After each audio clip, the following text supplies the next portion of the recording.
نصيحة مني، ما تجربوش تعملوا الكاندي دي نهائي في البيت الا لما تشوفوا الفيديو ده. شكلها تحفة وروعة، بس المقادير اللي طالعة ترند اليومين دول عايزة اقول لكم ملهاش اي علاقة بالواقع. هقول لكم المقادير الصح في اخر الفيديو. عايزة اقول لكم ان انا جربت مليون مقدار لكل الناس اللي نزلتها وقالت المقادير بتاعتها، وعايزة اقول لكم كلها طلعت مقادير غلط وما فيهاش مصداقية بربع جنيه حتى، وبوظنا الجيلي زي ما انتم شايفين كده، والقوالب طلعت بالمنظر ده. جربت 3 معالق جيلاتين صغيرين، جربت كوباية مية ونص كوباية مية، بس كل المقادير طلعت غلط. المقدار الصح هو اللي هقوله لكم دلوقتي.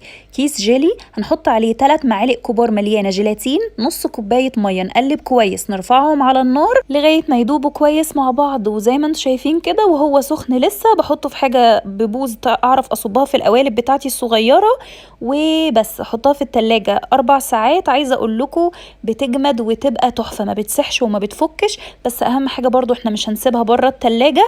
وعملت طبعا بقى مليون نوع جيلي يعني بالطعم مختلفين والالوان مختلفة. النصيحة استخدموا القوالب السيليكون، ولما تستخدموها حطوا تحتها طبق او حاجة مفرودة عشان تعرفوا تشيلوها لما تصبوا الخليط فيها. فانا قلت اوفر عليكم التجربة وخسارة الجيلي اللي هتجربوه وترموه. ورأيي الشخصي تجربة لذيذة وحلوة، وممكن تجربوها مرة مع الولاد فور فان يعني، بس انا شخصيا مش هجربه تاني. قولولي ممكن تجربوا الترند ده؟